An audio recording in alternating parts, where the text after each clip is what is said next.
Craig Allen Frear was a 17-year-old from Glenville, New York. He was the captain of his soccer team and an all-around popular guy. On June 27, 2004, although he should have been at work, he was at a friend's house. After getting caught in this lie, Craig said he was coming home. He was never seen again. I'm Ed Densel, and this is Unfound.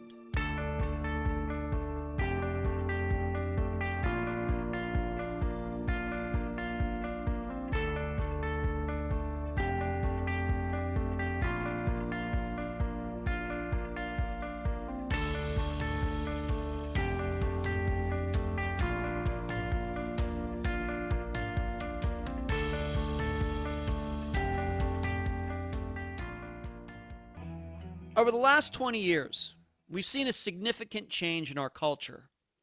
This has been both a factor of technology, the internet, cameras on phones, Facebook, and entertainment, reality TV, Survivor, Big Brother, The Kardashians. Frankly, in 2017, we know a lot more about our friends, our family, strangers we'll never meet in person. We know more about each other than any generation has in the history of the world. And much of it not because we're looking for that information, those juicy details, but because more than ever, people are more than willing to air their problems, their flaws, their successes, their failures for everyone to see. Many of them doing it for the attention. And really, there are both pluses and minuses to all of it. This all came to mind as I was putting together this episode, The Disappearance of Craig Frear. Myself and his mother touch upon how so much of Craig's life has now become public, so much of it under the microscope. Every small thing exposed for people to judge and to theorize on. Something I'm sure never would have happened had Craig not disappeared. But it's done because experience has shown that getting to know a victim as well as we can lead to cases being solved. However, as you listen to this episode, I ask you to remember that I'm sure Craig never believed any of this would come to light. In fact, it seems he did his best to cover things up, for whatever reason. We only know these things because he disappeared. And I'm sure the police would find questionable choices in our lives as well if we were to ever disappear. And now a summary of the case. This is brought to you by my friend Megan Good's site, charleyproject.org. Craig was last seen at approximately 2 p.m. on June 27, 2004, near Cambridge Manor Drive in Scotia, New York. He had been visiting a friend, although his parents believed he was at work. That day, they discovered he'd lost his job at the Price Chopper grocery store, a job he'd had for about 2 years. He had been pretending to go to work for over a month after getting fired for not showing up at the job on several occasions. During these days when he was supposed to be working, Craig had been going to friends' homes and hanging out. On the day he disappeared, Craig's parents tracked him down with his mother, Veronica, finally speaking with him on the phone. She told him to come home at once, and Craig said he would do as she said. Craig was then seen by 2 witnesses walking toward a path that led back to his house, leaving his car parked at the apartment complex. He has never been heard from again. Craig's mother reported him missing after he failed to return that day. None of his friends have heard from him since his disappearance. Searches were conducted along the route he would have walked, and nothing was found. Contrary to most reports, Craig did not own a cell phone, so it couldn't be tracked. Craig had no criminal record, no history of behavioral problems, although there were a couple peculiar occurrences that caught his parents' attention in the 2 months before he vanished. Yet the reasons for these out-of-character instances, along with Craig not showing up for work, have never been explained. Authorities don't believe Craig committed suicide or left on his own accord. The circumstances surrounding his disappearance remain unclear. The interview for this episode is with Craig's mother, Veronica Frear. Unfound news. The new logo. Have you seen it? It's gotten some nice compliments, but I can't claim that I'm totally responsible for it. A listener, Stephanie, was really the one who made it all come together, and I can't thank her enough for her creativity and perseverance. I think the logo symbolizes what we're trying to do on Unfound. and that is track down that missing piece that can complete each one of these disappearance cases. A couple of the transcription jobs for the book have already been completed. So far, the work has been exceptional. I have to admit, it's weird seeing my own spoken words put into print. And finally, this week, I had the opportunity for the first time to meet in person a family that lost a loved one to a disappearance. At this point, I'm going to keep confidential who they are, but I enjoyed the time we spent together, and I hope to cover their case in the upcoming weeks. Where you can find Unfound: on Twitter @UnfoundPodcast, the email address unfoundpodcast@gmail.com, on Instagram @UnfoundPodcast. YouTube, do a search for the Unfound Podcast channel. I'm putting up about 4 to 5 episodes a week on there, so please find them. On Facebook, the Unfound Podcast discussion group. Please join, as there will be a special discount on the upcoming book for anyone who is in the group. You can subscribe to Unfound at Podomatic and iTunes, and if you're new to the program and like it, please give it a 5-star review. And please mention Unfound to all your friends and neighbors, along with spreading the word on Websleuths, Reddit, podcasts we listen to, and all other true crime websites and forums. I'm very happy to have on this episode of Unfound Veronica Frear, the mother of Craig Frear. Veronica, welcome to Unfound. Thank you very much. Thank you. Tell the listeners a little bit about your son, Craig. Craig, I have 3 children. Craig is the second of the 3. Was 17 when he disappeared, walked down a pathway, and that is the last anybody, to the best of our knowledge, at least reportedly wise, has ever seen or heard from him. He was starting his senior year in high school, finishing up his junior year, was headed to be captain of his soccer team, had, some, wonderful, wonderful friends that he had for years, and is very loved and very missed. He was, athletic. He, again, had, was very personable, and was just a very, very loving 17-year-old. In talking to you, Veronica, he struck me as a very all-around type of guy. Did well in school, did well in sports, had lots of friends. I mean, just seemed like he had all these great things going for him. Yes, he did. And he, again, was starting his senior year, was starting his travel soccer summer league, which he was very excited about. Was lining up some coaches to come and see him for college soccer to play on a potential team.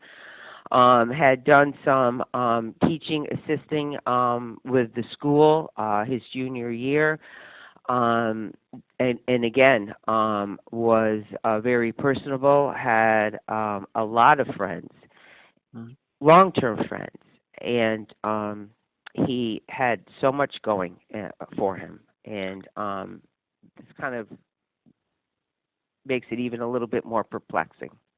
So. You have 2 other children. He had a younger sister and an older brother. Maybe you can tell the listeners a little bit about the relationship Craig had with both of them as well. Out of the 2, he was close to both of them, actually. Again, being in the middle, each one of my kids was roughly 4 years apart.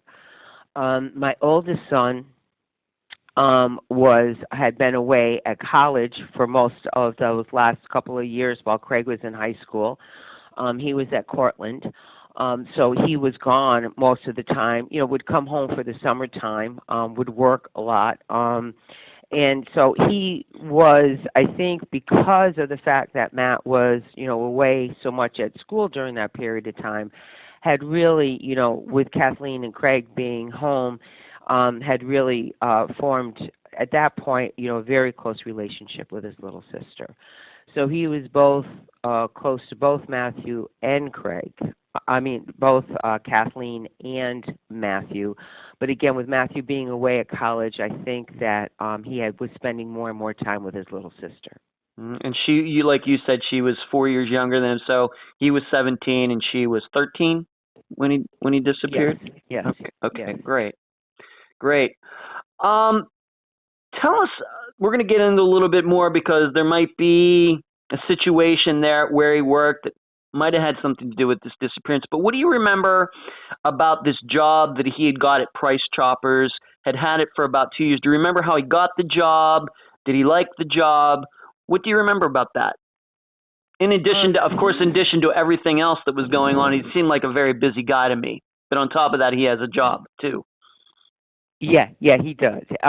Now, what had happened was it was his junior year in high school. So, and his soccer season was kind of picking up for the summer for the travel soccer that he was playing. So he had basically cut down his hours due to finals, it being the junior year. He had taken his SATs and had scored phenomenally on it, did very well on his SATs, and was, taking, finishing up with his finals. So he had cut back on his hours at Price Chopper. However, he had this job at Price Chopper since he was 15 years old. His brother, Matthew, worked there. It was a nice, Price Chopper was very good, and it was very good with hiring, students and working with the students, even if they play a sport.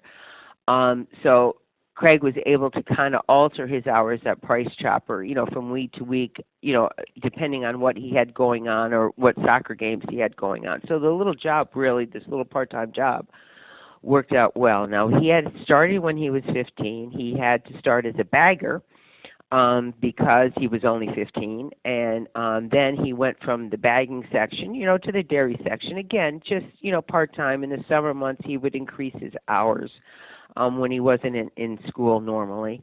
And yes, he liked the job. Again, for a 15-year-old to have it for that long, yes, he did like the job. They treated him well, and he had gone, like I said, into the dairy section. And with that, he would go out and he would, towards the end of his employment, probably the last 6 months, due to the fact that he would go and he would meet like the dairy trucks or the trucks that came in, and he would help them like unload. So he would, well, not only was he social with, the crew and his co-workers, he was also very social with the truckers that were coming in also. So he had gone along, no issues with the job, until like the last 2 months prior to his disappearance.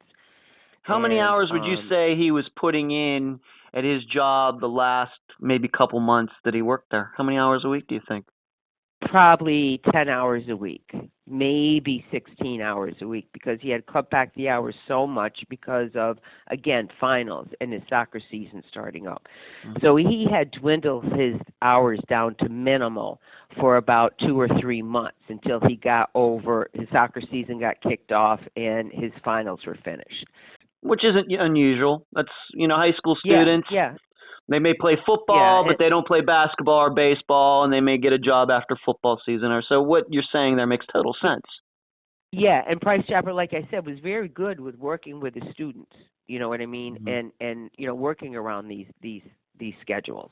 So, so the job really worked out well. He really enjoyed it until it seemed, much to my surprise, that I found out that he had been released from the position for not showing up to work. So those 8 to 10 or maybe 16 hours at best that a week that he was supposed to be working, he was not working. And he was released from the position because of that.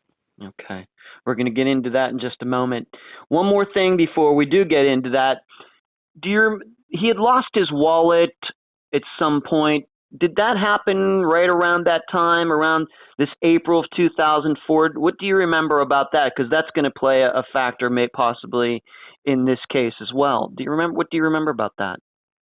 Okay, there was two actual incidences of him losing his wallet, but not losing it. What had happened was about probably about 10 months before he disappeared, somebody had taken his wallet. And what had happened was he was at somebody's house. This young man had taken a couple of wallets. He was found out. Craig's wallet was actually, the father came over with this young man that took Craig's wallet and ended up apologizing, and Craig's wallet was returned along with his driver's license. Then what happened was after that, evidently, his wallet was missing again. He had told me that he had thought that he had lost it at one point. So I'm not sure if he actually had his license on him or not. I don't know what he had on him for his driver's license.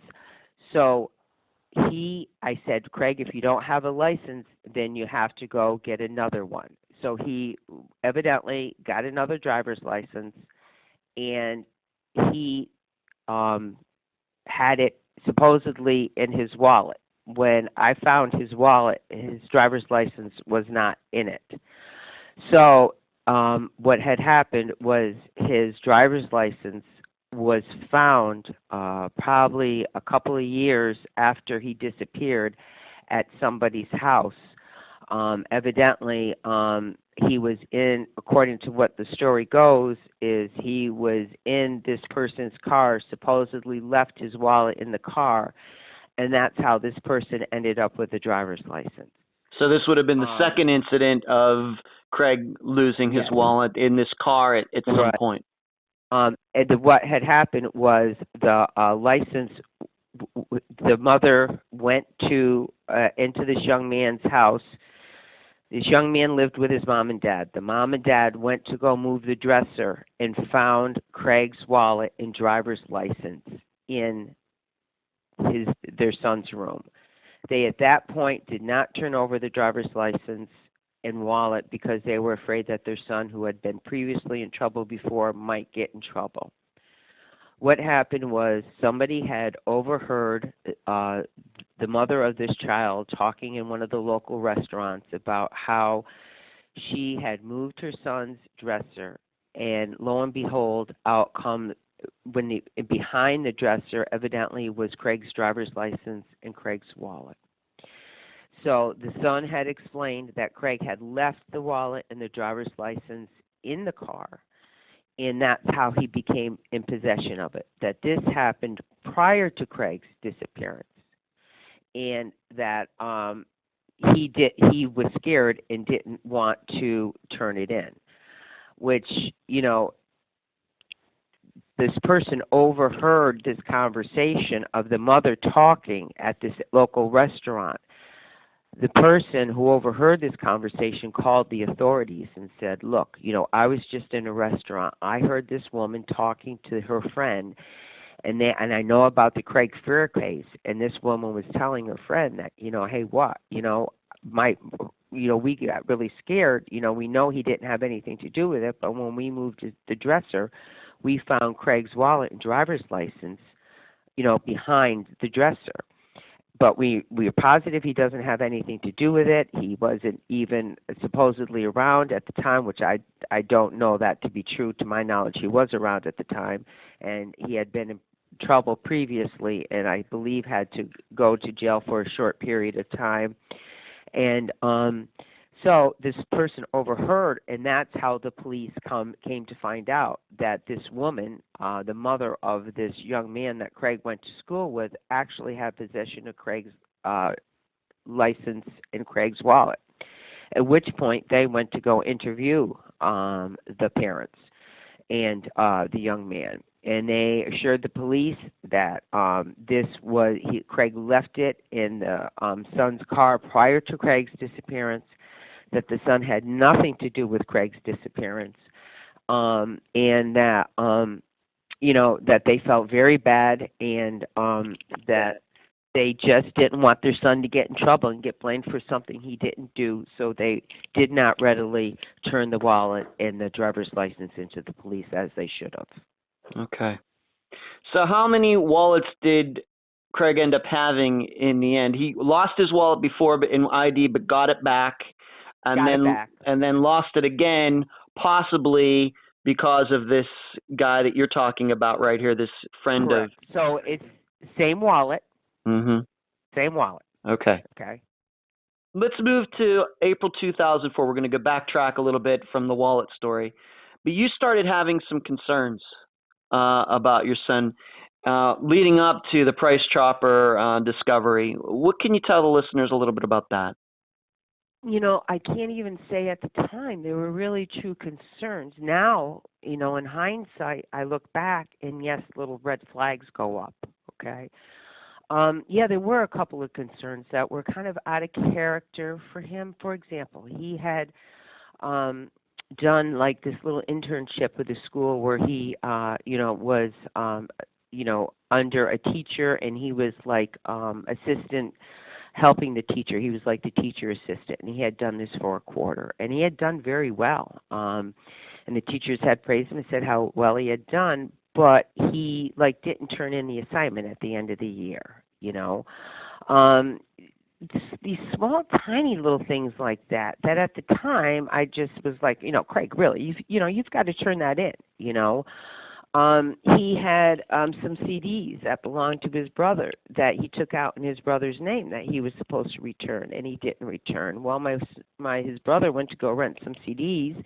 They wouldn't rent them to him because he had a CD or two outstanding. So my son comes home and says, Craig, you got to return those CDs. I thought you said you returned them already. And he said, oh, I'm going to return them right now.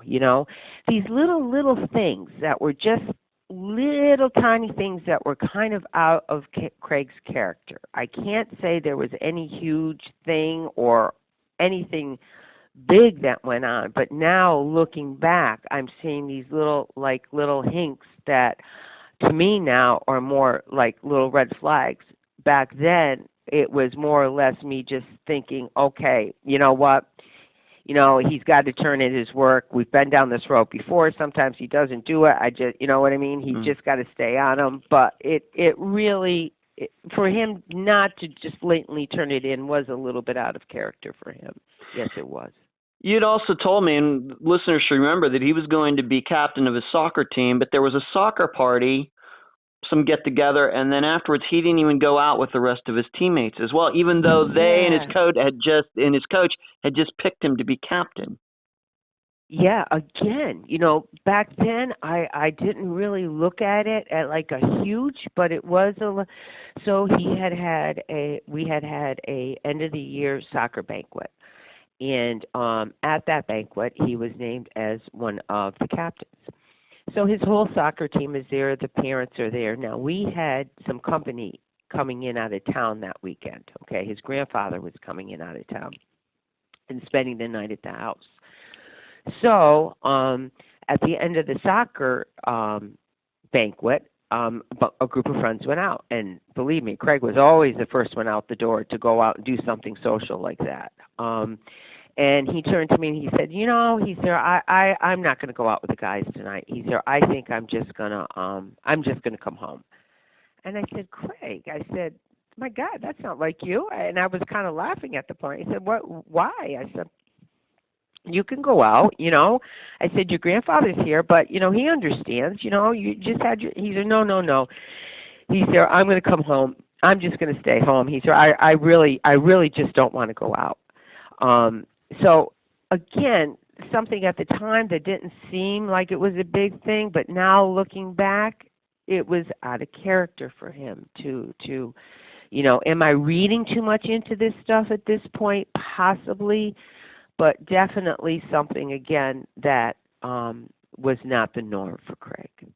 It's one of those instances where any one of these things would not be a big deal, but all of them combined in such a close time period is what maybe set some of your concerns off. Exactly.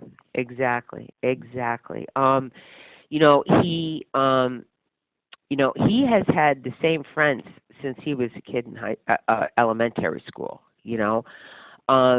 His friends were a regular at my house. And Craig was a regular at their house. I'm friends with their parents. When Craig did not come home, I directly called, his friends, and because there is that comfort level of, what happened? Have you seen him? When was the last time you saw him? And that the morning of Craig's disappearance, I had seen him that morning. He had come home, okay, and we just talked briefly, and then he was on his way to work, and I was on my way out the door to go to my daughter's soccer tournament. Everything was good, and to think now that was the last time that I ever saw him. I can, single things, little things.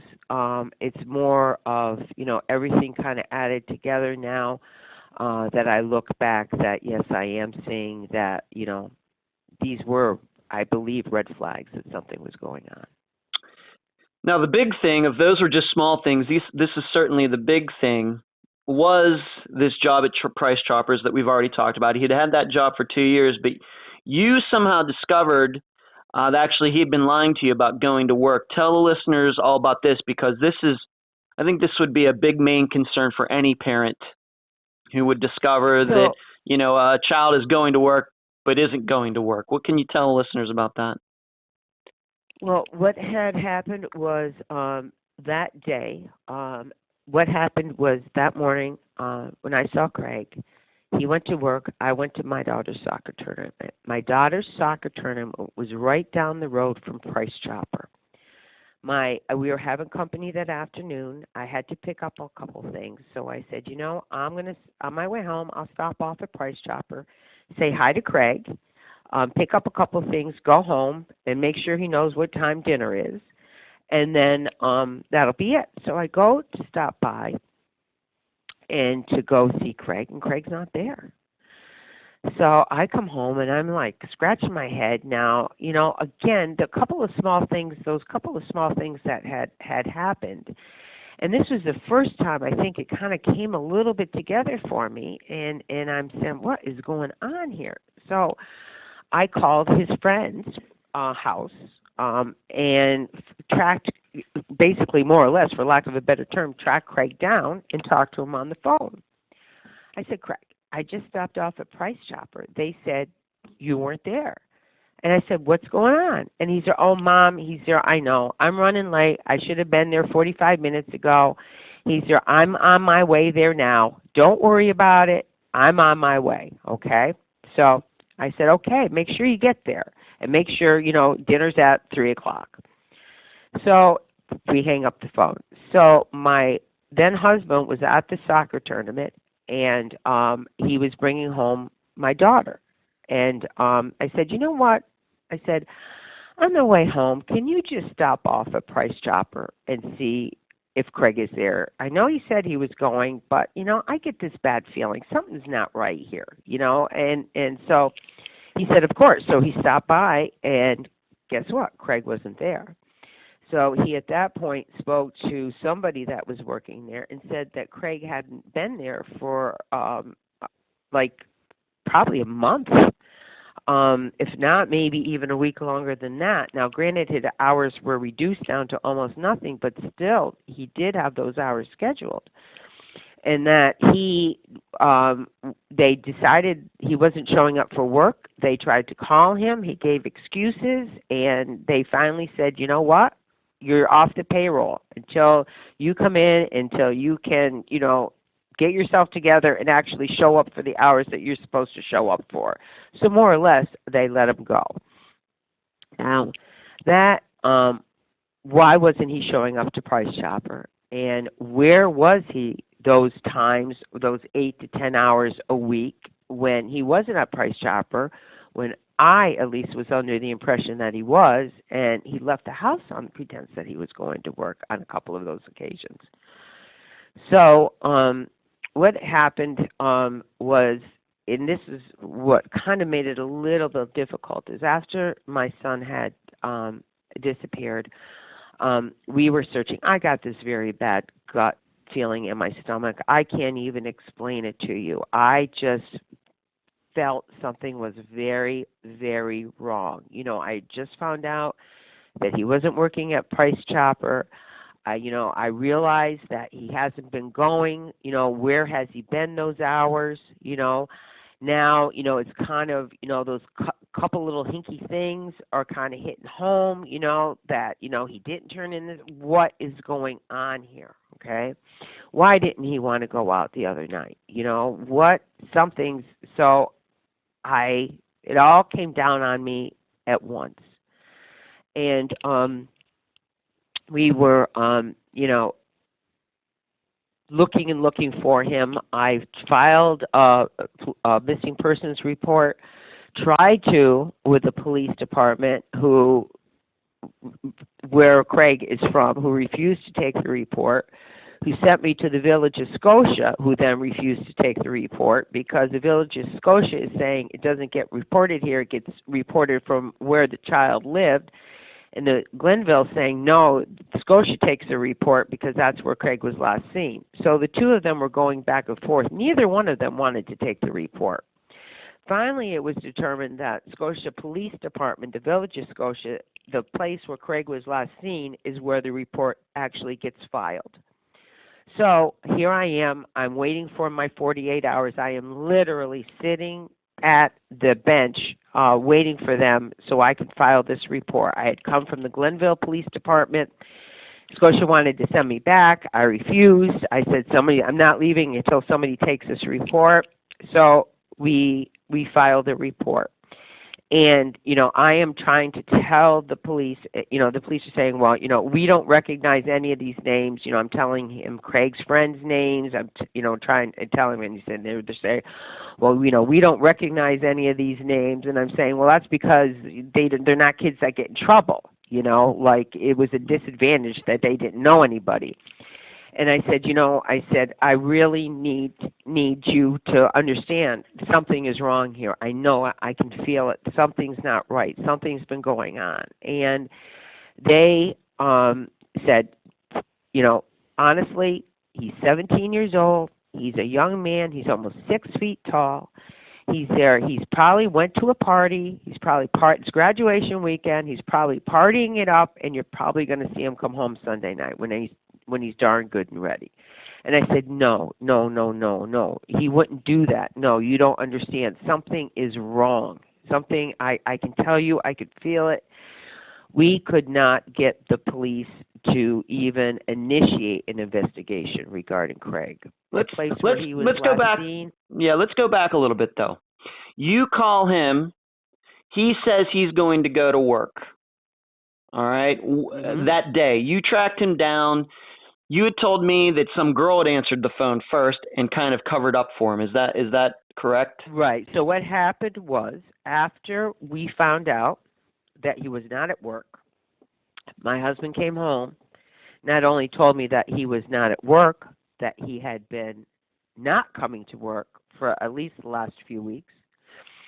So what does Mom do? I get back on the phone and say, you know, where is he? So I try calling all around. And his friends legitimately hadn't seen him. He had gone to an ex-girlfriend's house that I had found out, you know, her phone number. So I called and I asked if he was there. And she said, no, he's not here. But, you know, I could tell she wasn't being truthful. So I hang up the phone and I think about it and I said, you know what, I'm going to call her back. So I called back and said, look, I said, I know you don't want to get involved. I said, but I have a very good feeling that Craig is there. And I said, can you please put him on the telephone? And she said, okay, yeah, he's right here. I'm sorry, but, you know, he didn't want to talk to you on the phone. So I said, fine. So and this is the last conversation I had with my son. And let me tell you, it resonates in my head constantly, is I got on the phone and I said, Craig, what are you doing here? I said, you are supposed to be at work. I called you. You said you were on your way to work. I said, I don't understand what's going on here. And you haven't been going to work. So where have you been going those hours? And I said, what is going on? And he said, Mom, I'll talk to you about it when I get home. He said, I have a reason why I haven't been going to Price Chopper. I'm starting that landscaping job with Matt next week. He said, I'm all covered. I'm not going back to Price Chopper. He said, I'll talk to you about it when I see you. But I was yelling at him at the time. Mm-hmm. I was upset, and I said, Craig, what are you doing here? I just caught you in two lies. I don't understand what's going on. And that was the last conversation I had with my son. So when you got off the phone with him, your understanding was that he was walking from this place back to your house, or was coming home? Was coming home, yes. All right, but coming home. And so his car would have been there, but instead he chose to walk. Why is that? What had happened was his father was out looking for him to see if he could find him, walking or what was going on. So I had called his father and said, look, I just spoke to Craig. He's at this address. I said, so evidently my husband went there and was standing out in this area. Craig saw that he was standing there and went around the other side of the building. And so instead of taking his car home and seeing my husband, he walked around the other side of the building and was walking, when he was last seen, towards the house, towards our house. So there's a way that you can cut through the woods that you can end up in my backyard, which is a common walkway. So did Craig's dad see him come out, and so Craig avoided him, or is that something you're just taking for granted that Craig saw him? I'm taking it for granted that Craig saw him. I do not know for a fact that Craig saw him. Okay. All right. But his dad never saw him that day. He was standing down there by the car thinking Craig's going to come down and they're probably going to have words, and then Craig was going to get in his car and drive home. Right. Yeah. And how long do you think that Craig's dad stood there and waited? Before he finally figured out that, I think Craig's not coming out. Did Craig's dad go over to this house, or was it an apartment, to see if he was there, or do you know? No, he called me and said, he said, Craig hasn't come out yet. So I said, all right. I said, let me call back. So I called back, and they said, no, Craig left. She said he left right after he spoke to you and said he was going home, and he left. So that leads me to believe that Craig left and probably saw his father standing by the car and probably detoured and decided to cut through the woods and walk home, as opposed to maybe confronting his father. Yeah. And did anybody see him? Did anybody see Craig, to your knowledge, once he left and started walking on this path, headed toward the path? Did anybody see? Okay. Yes. Great. I hired a private investigator, who, because the Scotia police were doing nothing, but they hired a private investigator who found out that Craig they had seen Craig on the railroad tracks walking in the direction of the house. Great. Okay, thank you. How long does it take generally to walk from wherever he was to your house? How long of a walk would that have been? And can you tell the listeners maybe a little bit about what that walk would be like? It's about an 8-minute walk, I think, is what we kind of clocked it at. What you do is there's behind us, I'm sure, as you can imagine, in upstate New York, there's a lot of water and woods and so on. There's a complex, and I live at the end of a very long street, unlike a cul-de-sac. So if you can drive the road and drive all the way down and around, or if you can go to the village and you can use this pathway. It is you walk down railroad tracks for a little bit. You cut through a little wooded area. Again, this is a defined path. It's not like you're trudging through woods. And then you follow this pathway, and then you basically end up in my backyard. Again, commonly used. Craig probably walked it 100 times. And in fact, you told me in our prior conversation that to walk from this place to your house is actually quicker than had he gotten in his car and driven to your house. It's actually, because when you take the roadways, you have to cut all the way around. It's kind of because you have to follow the roads and the streets. So this pathway is distance-wise probably an eighth of the distance that it would be to drive. Mm-hmm. So he doesn't come home, and that's when you said that you started going to the police, and they kind of gave you the runaround and said, oh, he's probably partying out, with his, and you drove around trying to find him. Is in the vicinity of this path, is there anywhere else that he might have walked? Like, was there another friend's house around this area, or maybe even the person you mentioned earlier who had the ID, or any of these places around this pathway? Could he have walked to any of those places?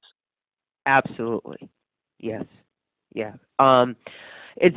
Where we are from is not a big community. That pathway cuts to my development, is a direct cut to another development. And if you follow the railroad tracks and turn left, you can end up right in the village and be readily accessible in less than 10 minutes to probably 70% of his friends' houses. Mm-hmm. So he could have said, well, he told you that he was going home, but really maybe he might have just been going somewhere else. Once again, if he did see his father down by his car, then he's thinking, you know what, now that I think about it, maybe I don't want to go home at all. Maybe I'll just go hide out somewhere else and maybe let this cool down even further, hopefully. Maybe. Or maybe he wanted to get to me before he got to his dad. Mm-hmm. It could have been that he was walking through the pathway to avoid his dad so that way he could get to me and kind of explain everything before his dad came, or was possibly walking on his way home, and then midway through, like you said, maybe said, you know what, I'm going to let things cool down for a little bit, and then I'll go home. I don't know. Okay. I want to ask you some more questions about him not going to work. Did you eventually find out where he had been going all of this time? However long been, a month, 5 weeks? After the fact, did you find out who he was hanging out, where he was going? What did those people have to say? Yeah. What had happened was when the state police took over the case, finally, they developed a timeline. And in that timeline, one of their priorities was to determine, what hours was Craig not at work when he said he was scheduled to be work. So get a good summary for how many hours, what did he miss, and now let's look at these hours missed. Let's try and track down where he was during these times. So between the private investigator and between the state police, they were, obviously probably can't account for 100% of the time, but they were able to find some of those times where he was missing, and we found that what he was doing was he was simply going over to friends' houses. He was hanging out for 2 or 3 hours or 4 hours, whatever his shift was, and then he would come home and evidently was just going along with my assumption that he had been at work when he hadn't been. So do we have all of that time accounted for? No. Do we have some of it accounted for? Yes. And those times he was simply going to friends' houses and hanging out. Were these friends, like you had said before, were these the kinds of friends that he had had since elementary school, as you described earlier, or were these newer friends? These were Craig was very popular, and he hung out with a lot of different people. So although he had this core group of kids and was pretty much, hung out with the athletic kids or whatever, he also had other friends. So the kids' houses, which we found that he went to, were not like his best friends' houses that he plays soccer with or so on. These were kids that he didn't normally hang around with, didn't socially normally hang around with, hadn't been like the other kids to my house all the time. These were kids that just weren't part of, who he hung around with socially growing up. Would you say that any of them were shady? Well, I believe that some of these kids were more of the kids that had gotten in trouble, that were the kids that, again, were not part of that core group of people that he hung around with. For example, a couple of Craig's friends had made comments that they would never hang around with this person or that person because they were what they considered, not great people. Craig was still, friends with them. So, yeah, these kids were more of the kids that were inclined to maybe get in trouble or had issues with school, again, which was not Craig's normal set of friends. Did any of these? Do you believe any of these kids knew that he was skipping work when he was showing up to hang out with them? I believe that at least two of them did. I believe Craig at one point had said to one of them, I'm supposed to be at work, but I'm just not going to go. You know what I mean? So I'm just hanging out here, and he would just hang out. But yeah, I believe on at least two occasions he did tell them that he was supposed to be at work, but he was just hanging out. Okay. Were any of these kids the young man who ended up having Craig's ID in his house? No. No. That was somebody different. It was this young man that had the ID at Craig's house. Craig had known ever since he was younger. This young man had, had some issues of getting in trouble. At one point, this young man said that Craig was with him when evidently, probably one of the times he was supposed to be to work, because that's how Craig left his wallet and his driver's license in his car, was that he was hanging out with Craig. So, although I'm not positive, this young man is one of the places Craig went to because he was missing work. I know Craig at one point must have been hanging out with this young man at some point for supposedly his wallet and driver's license to be left in the car. Right. Did any of these kids who were hanging out with him during that time ever express any idea about why Craig started skipping work in the first place, to your knowledge? No, to be perfectly honest with you. A lot of the kids, his core group of friends, of like 3 or 4 friends, which were his constant companions since he was like in 3rd grade, didn't even know he was skipping work.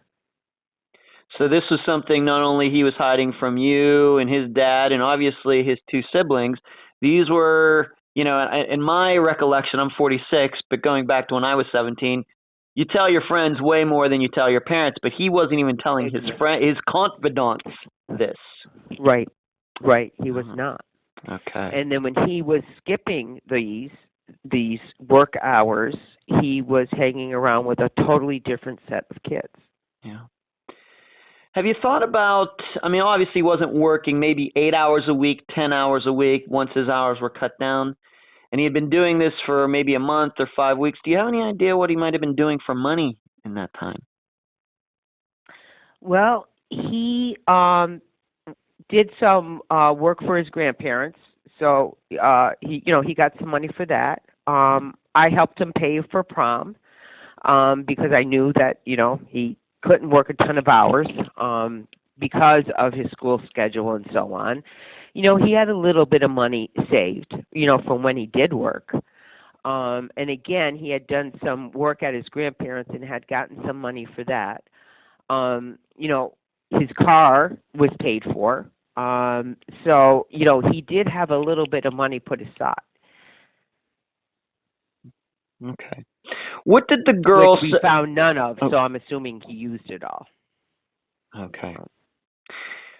The girl where he was the day he disappeared, did you end up actually talking to her in person later? Did Yes. she know that day that he was supposed to be at work?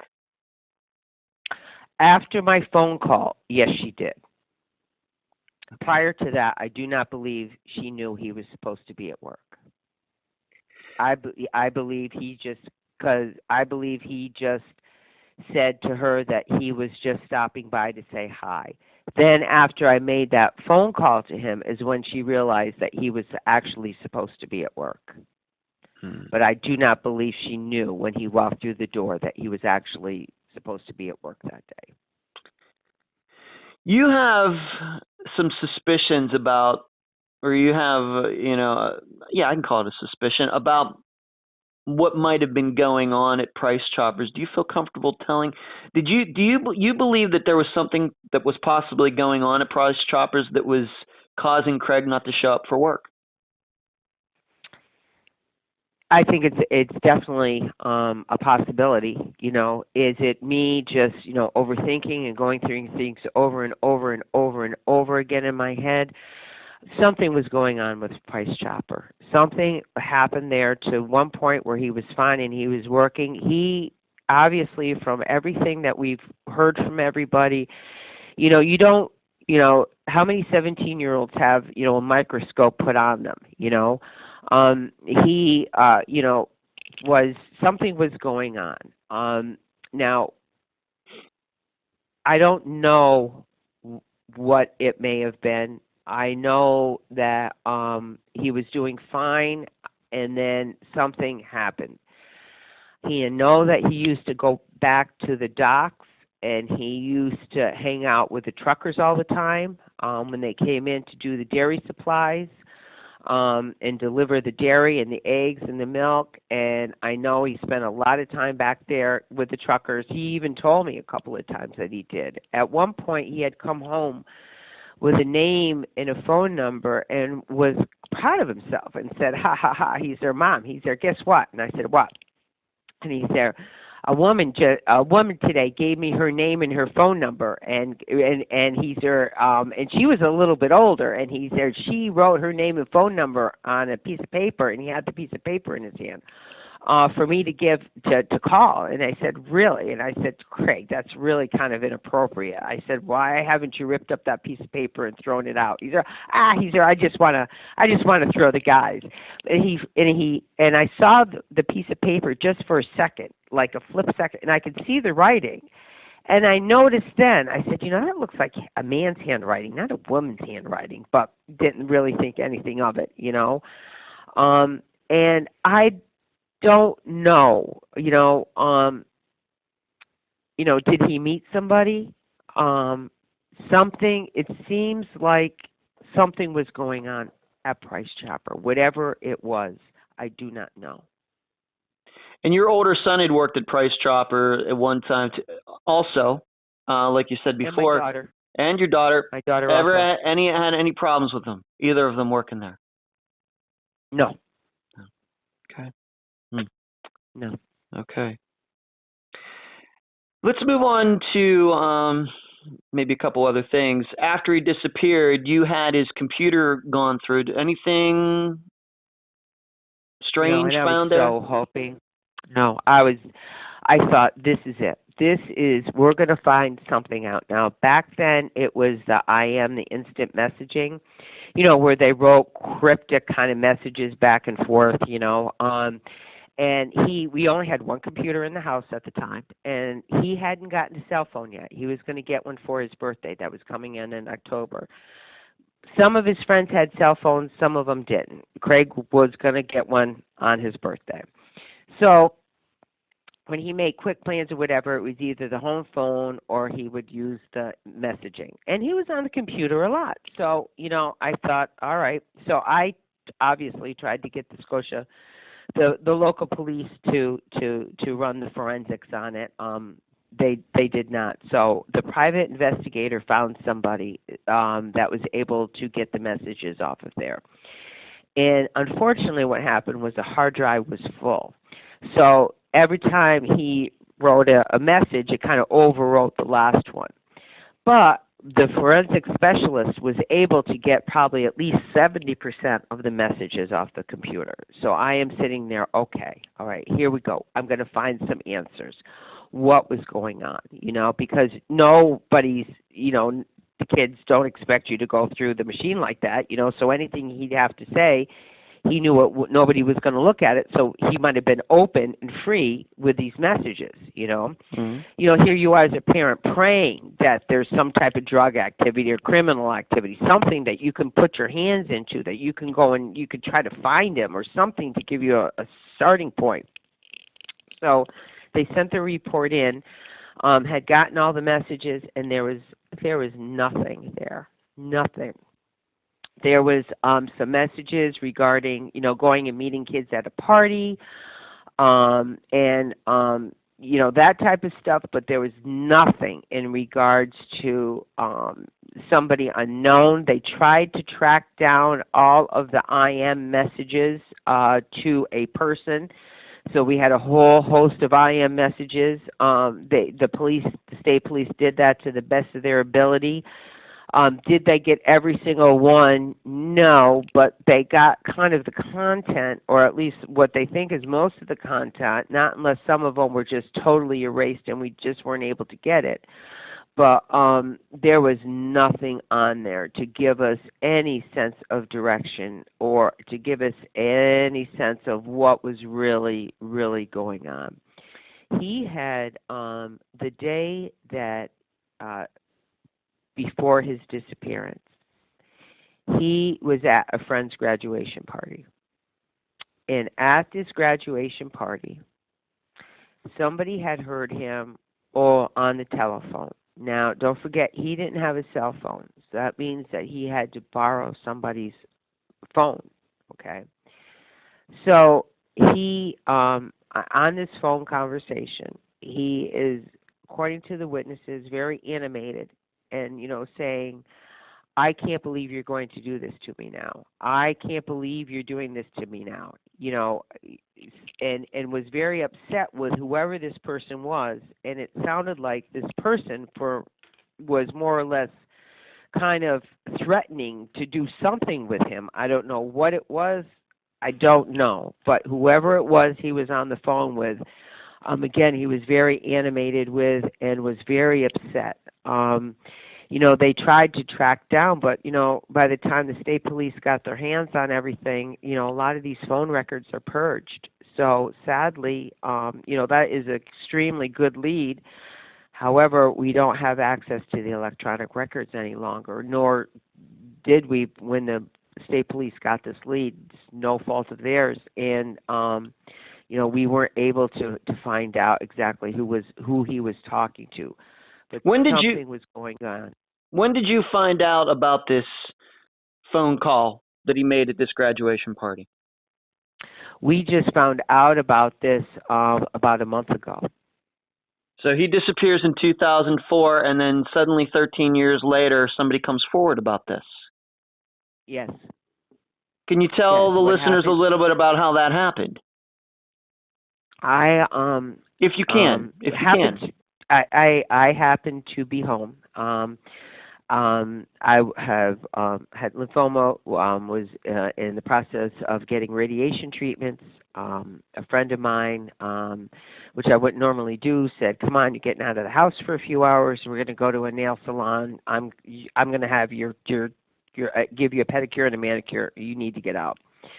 So I go to this nail salon, and a mother comes to me, a woman that I really did not recognize. Again, I wasn't feeling well at the time, however, but came to me and said, this has been on my mind, and I wasn't going to say anything. She's there. I figured you guys already knew about all of this stuff. She's there, so I never called. She's there. My husband said, you should call. I can't call. You're the one who heard it. You should call. And she's there. I never called. She's there because I knew the case was being worked on, and I knew that, somebody may have already known. She's there. But she's there, I see you standing here, and she's there, I'm just looking at you, and she's there, I have to say something to you. And that's when she told me about this conversation. She described it as being, here Craig was at this party. He was kind of secluded from everybody else, but she was somewhere near him and heard this conversation going on. Yes. Do you know, you don't have to, please don't give this woman's name, we're not going to do that, but would this woman have been somebody who would have been at this graduation party? I guess what I'm saying is, do you believe her? Do you believe her? Absolutely. Yeah. Yeah, she's a very credible, good person. And I can't imagine she would ever say something like that if it was not factual. Would you say this is a woman that, would you say that you've had have you run into her somewhere at the nail salon before or anywhere else over the last 13 years where you've talked to this woman before? Is this the first time this woman has seen you in 13 years, do you think? First time the woman's seen me in 13 years. Wow. Okay. And how did she describe Craig on this phone call? Not just the words, but his demeanor and his emotions. How did she describe him? Very anxious. Again, very animated. Upset. Like pacing a little bit as he was talking on the phone. Mm-hmm. But once again, this is 13 years later, and it'd be a little difficult to find out who he was talking to, whose phone he was using, because Craig at the time did not have a cell phone. Correct. And this is the first time you ever heard about this in 13 years. There wasn't even any rumor out there or anything like that. No. Okay. No, because I believe she was the only witness to the phone call. Mm-hmm. Because Craig had secluded himself from the rest of the party for this conversation. She just happened to hear it. She said that Craig never even saw her. So he made this phone call thinking that, or talked to this person thinking that he was totally alone.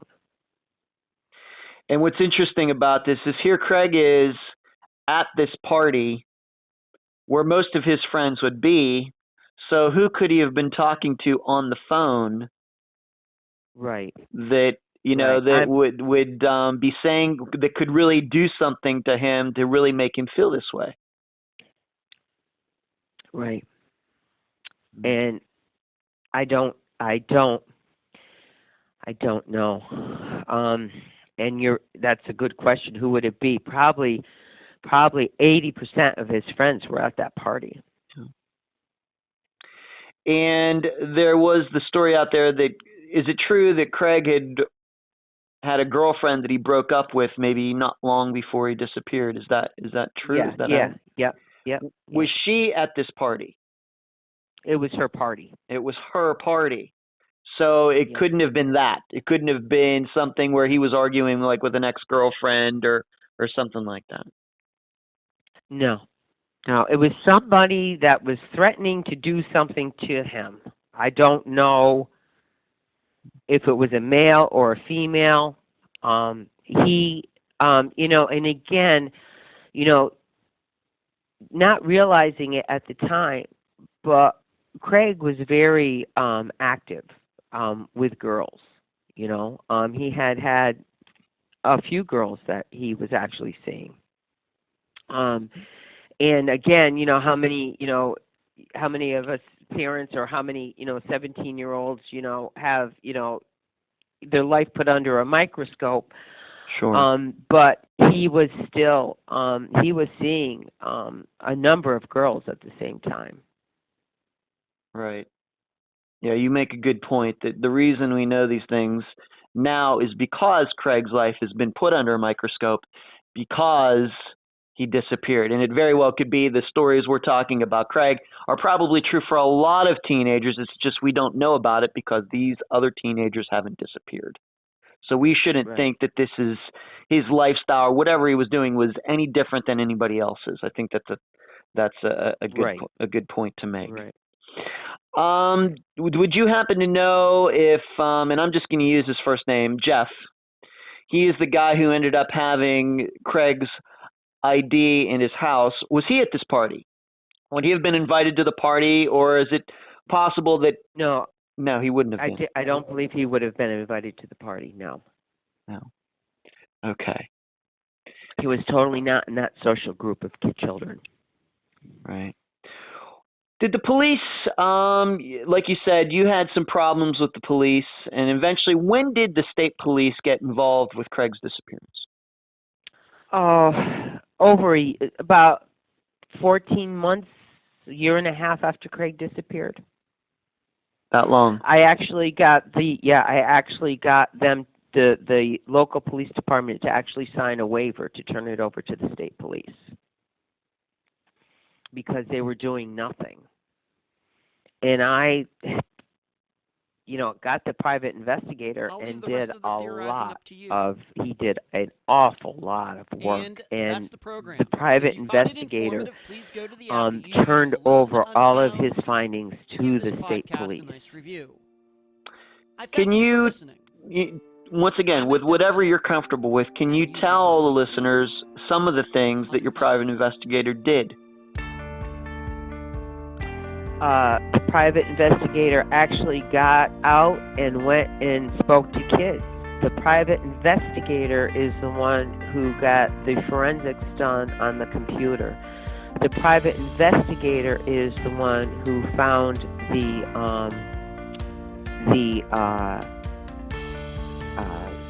witnesses that saw Craig on the train tracks. The private investigator went to the school and, worked on a couple of other leads. There was a rumor out there that Craig had been seen in the company of one of the teachers outside of the school. So, that lead was, followed up on also. But what the private investigator did that was the most important, or found out that was the most important, was the fact that he found two witnesses that saw Craig walking down those train tracks. Okay. And he followed up on, the teacher lead to the point where he did not believe that there was any foul play involved. And he was able to speak to a lot of people, get a general consensus of Craig and who he was, and had all the forensics done on the computer. Did the he go? Investigator did a lot. Yeah. Did he go to Price Choppers and talk to anybody there? Yes, he did. And whatever you can say, did he find out anything unusual? Anything? Once again, you don't have to say if it's private. The only thing I think that the only thing, kind of not so much as unusual, but obviously, as we know, he wasn't going to work. Confirmed that it was because he lost time, but Craig was hanging out on those loading docks an awful lot of time that he was supposed to be in work. He was hanging out with a group of truckers or whatever, but nothing that pointed him in a definite direction, as far as somebody's name or something along those lines. The private investigator also went and interviewed some of the employees at Price Chopper, some of Craig's co-workers, but again, did not come away with anything that was definitely pointing us in a definite direction. And of course, searches organized either by you or the private investigator, the police, were conducted, on this path on the railroad tracks, and there was nothing. Nothing was found of Craig's, not a shoe, not a piece of clothing, nothing. Right. What had happened was the first search was a community search of over 300 people. It was a community that did it, not the police. The police ended up coming in because they had to deal with crowd control. Okay, that was bad. So they ended up being forced to more or less come in. But it was so we also after that, once the state police came in, is when the searching started more or less. And that was over a year after my son disappeared. So the state police brought in, cadaver dogs. They brought in bloodhounds. They have searched and researched, certain areas, for various reasons. And they have searched that area, with a fine-tooth comb, some of the spots,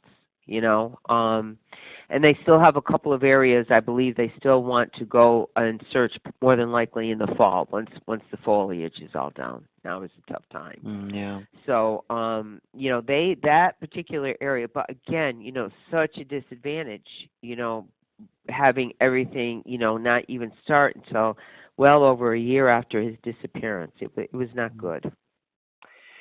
And how long did the private investigator, maybe he's working for you to this day, that's never come up, but when did you hire him, and how long did he or she work for you, and when did you decide to do that?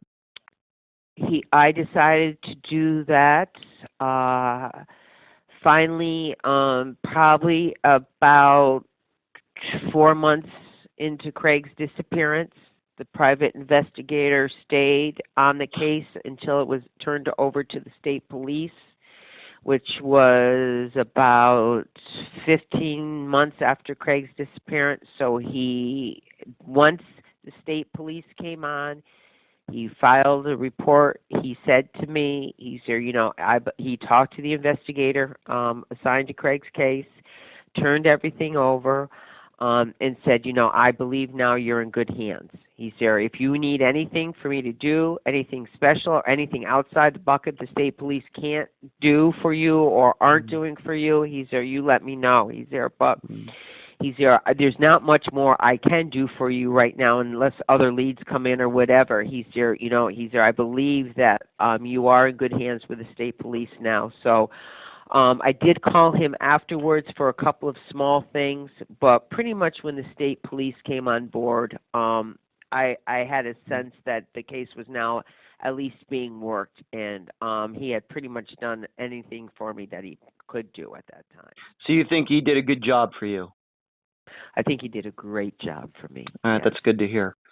I wouldn't ask you to speak for him, but once he was done working for you, did he offer you a theory as to what he thinks happened to Craig?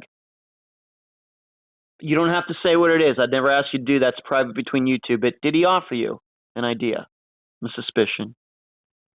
A suspicion that something was going on in Craig's life, that if it was, drug related, if he was involved in drugs, for example, or if he was involved in criminal activity, for example, that more or less, he's there, would have been known.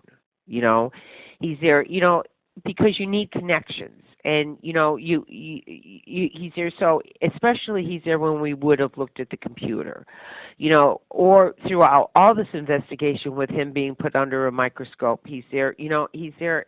So I don't think it's drugs. He's there now. He's there. There's basically a few things that could have happened. He could have harmed himself. He could have had an accident. He could, and more than likely, what happened, and he said if it was one of the first two, he's there not because of, to hold back on feelings, and he's there, I'm going to be perfectly bluntly honest. He's there, if he had harmed himself or if he had had an accident, we would have found him by now.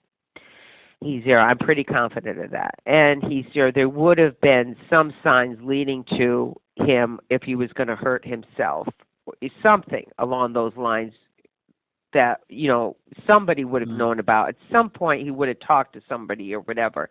None of that came to light. So what the private investigator believes is that he hit that pathway.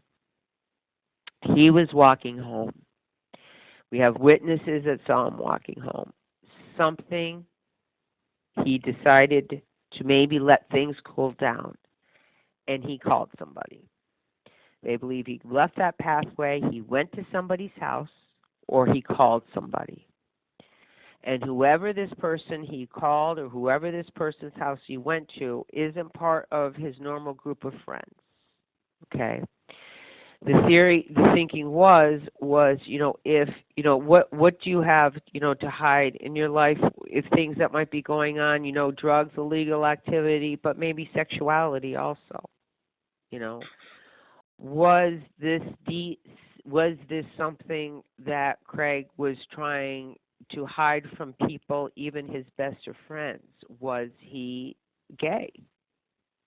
And was one of these truckers or whoever that he was, talking with or whatever, did he develop a relationship? That's about the only thing that, they believe, or this private investigator believed that could have been maybe going on in his life. Because, again, if it was illegal activity or drugs or something along those lines, at this point, there would have been some evidence, something pointing in that direction, some type of activity that would have said, okay, yeah, you know what, he was stealing stuff, or, yeah, and if you buy and sell drugs, you need connections, you know what I mean? Yeah, he was connected with this person who was selling drugs, and they didn't see any of that. So was this something, a deep, dark secret in him? Was he, sexually involved with maybe somebody and didn't want anybody to know about it? Was this person going to out him? Did he call one of these people that he was friends with that was off the grid? He was, only 17. Was he taken advantage of? Did he call the wrong person? Did he turn to the wrong person? Yeah. So the private investigator's thinking is, or was at that time, that, although nothing else is out of the question, it does seem to point that, yes, something has happened to Craig, and that whatever has happened was probably something that was going on in his life that came on kind of fast and furious. He wasn't handling it. Was it a relationship? And that could go back to this phone call and this could go back to that phone call that you said that this woman just recently told you about, that he's on the phone and Craig is saying, I can't believe this, you're going to do this to me. I can't believe. Yeah. Yeah. Do you realize what you're doing to me along those lines? Yeah. So the private investigator kind of, ruled out, although you can't rule it out. Again, let me repeat that. He, as much as it hurts that he hurt himself, okay, or he had an accident, both of which he believes, he would have been found by now, more than likely, okay. But because of this other stuff going in his life, that he walked down that pathway. There's witnesses. Yeah, that was in the direction of home. Did he get to the backyard and then change his mind and make a phone call and have somebody pick him up? We had gotten, this has brought on a lot of extra stuff with it. And when you have a missing person, psychics calling you, sure. People in their theories and their, sure. Their beliefs, and it brings out, I think, kind of the best and worst in people. That's true. Thank God, the best I've seen in people is pretty awesome. How supportive and wonderful people are out there. They really are. Yeah. But they, these searches have gone on. We've walked the riverbank, both sides, up and down, when we had that drought a few years ago. Anything to try and find any physical evidence or anything that we could find. And the community was a big part of that. And they really have really shown, people that don't even know you care so much and believe me, it gets you through some very bad times. Is there a body of water near this path that he was walking? Yeah, there's quite a bit of water. Again, we're in upstate New York. So we have, right where Craig disappeared is a body of water. There's the Mohawk River, which is only a stone's throw away. There's some gravel pits that, have water in them. All of these have been searched. A river as best as you possibly can. It's an ever-going current, but, there have been divers down. When the bloodhounds came in, which I found out are different than cadaverdorics, when the bloodhounds came in, they went back there and they did searching, and they came up with like apparel, but none of which belonged to Craig. But they did find things, but none of it was associated with Craig. Veronica, what did this do to your family? What has it done over the last 13 years? Well, my husband and I are no longer married. We had been married for 28 years. We couldn't make it through it. We just couldn't. I couldn't deal. After Craig disappeared, I didn't even work. I mean, I could barely even get out of bed. I was so focused on just trying to find him and searching, and we just that was like I was just so focused on that, and our marriage did not make it through. It did not. So the marriage is gone. And my other two kids, I'm very, very close with, and it has been hard on them, more so than anybody I think would ever think. And to sit back and watch them hurt, or when not too long ago they found some remains, and it was less than a quarter of a mile where Craig disappeared from. They found some remains in a culvert. So it was announced. What happened was my son happened to be driving by and saw all of these cop cars in this area, and he said, "I knew." He said, "I got this pit in my stomach. I knew it was something along those lines." So we called the police right away, and they said that they did find remains, that it was a male, and we had to wait a day before we found the results that it was not Craig. We thought for sure this is it, but it was not Craig. Actually, it was somebody else who had been missing, a male that was a little bit older than Craig. And initially, there's relief, and then you realize, oh my God, this other, what I mean, family somewhere. This other family is now heartbroken and devastated, and had hoped that their loved one would come home, and now no, they're not going to come home. So it's a very short sense of relief, believe me. And, the three of us, my children and I, we get together and we kind of wait. And, to watch, it's bad enough for me to go through this, to watch my kids have to go through this, to have my kids constantly have to listen to the rumors that are out there, these hurtful things that are said. And,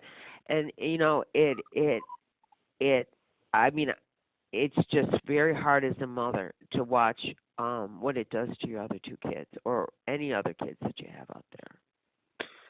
Your daughter was 13 when Craig disappeared. It's been 13 years. She's 26 now. You of course said that she and Craig were very close. How does she look back on his disappearance now that she's a young woman now? Anything, any red flags, she's a mother now. Well, congratulations. Yeah, she has two kids. Yes. Congratulations to her. Does, being that she's a mother now, does she maybe look back at when she was 13 knowing Craig, and how does she look at it now? Did she notice maybe some changes in him as well that she now can see now as an adult, or how did... Yes, I believe so. I believe now, probably similar to myself. She probably, back then really, because don't forget she was a kid. She was, doing her own stuff, playing soccer and doing her own thing too, I believe that she really probably looks, I don't know, I'd say that she probably looks at it more like red flags now, similar to like what I do, as opposed to just something a little bit amiss with Craig. I think she realizes now it was part of a bigger picture. But she was a kid. Yeah. Veronica, where can people find more information about Craig? Of course, I know that he's on charleyproject.org, but a website, Facebook page, anything, any place that they can find more information, how to help you, how to support you. I don't have anything out there open, as far as support. We work with the police. He was just in the news. We try to keep it out there to the best of our ability. The National Center, the police department, any tips can be called in. I'm published out there, Veronica Frear, 7 Yorkshire Court, Scotia, New York, 12302. You type in his name, and there's several numbers that you can contact. Sure. There is still an active reward out there, a $10,000 reward for any information. Leading to the finding of Craig, any information leading to the finding of him? Any information leading to the finding of Craig, yes. There's a $10,000 reward. Yeah. And the listeners should also know that I found out about Veronica and the disappearance of her son Craig through Mary Lyle, who, you've gotten to know, I guess, fairly well. And, she's a friend of mine as well. So you've been working with her, too. Yes. I've been working with Mary Lyle. I again try to keep it out there as to the best of my ability. He was just in the news this week. I'm going to try and get another billboard out there, hopefully in the not too distant future.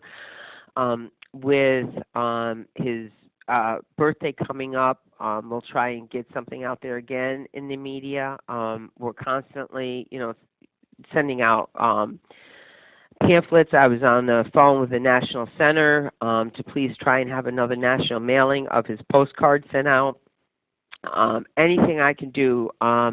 We just went through in some of the areas that we vacation, like at Seaside Heights, New Jersey. We went there every year.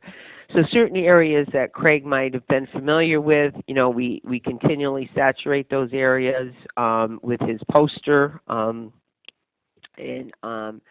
try to keep the awareness out there, and any information at all. Obviously, we're open to taking. We, typically people ask, have you had, psychics? Have you been down that road? And yes, needless to say, I have. I believe that there are people out there that are gifted. Unfortunately, nothing that has ever come, resulted in it. But I am definitely open to listening to anything that anybody thinks that they may feel or that they may know. Any last words, Veronica, before we end this interview today? Other than to anybody, listening to this podcast, first of all, thank you very much for listening to my story regarding my son Craig. And know that just you listening and the awareness is supportive. And thank you. If anybody out there can think of anything or have any ideas of, every day, day in, day out, shoulda, coulda, woulda, what else can I do? What else is out there that can be done? Did I miss something? To all those listeners out there, again, thank you. And if you can think of anything, please let me know. And just each one of you, give your kids an extra hug today. That's all. Just give them an extra hug and give them an extra kiss, and cherish every moment that you have with them. Veronica, thank you for being on this episode of Unfound. And that was my interview with Veronica Frear, mother of Craig Frear. I thank her for joining me on this episode, and I also must thank Mary Lyle, who told me about Craig's disappearance and suggested I contact Veronica. This is a disappearance with a lot of suspicious parts. First and foremost, Craig quitting his job. Not just quitting it, but lying to his parents about it. Also, the phone call where he seemed to be pleading with somebody. I remind you, Veronica just found out that piece of information within the last few months. You'll remember the story of her being at the nail salon when the woman approached her. Craig's ID found in an acquaintance's house, found after Craig disappeared.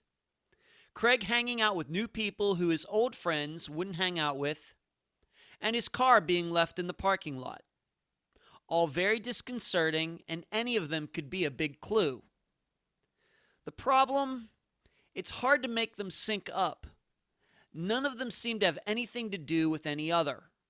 How does the strange phone call relate to the ID in that guy's house? How does Craig lying about his job relate to the phone call? How does his parents finding out about him lying relate to his disappearance? How does Craig leaving his car in the parking lot relate to any of it? Etc., etc., etc. What it tells me is that some of these facts are relevant and some aren't. The tough part is trying to determine which is which. Also, something we didn't mention in the interview, but it's public knowledge. Craig ran away for a day in 7th grade. Veronica told me about the circumstances, and I can assure you it wasn't as big a deal as it reads on paper.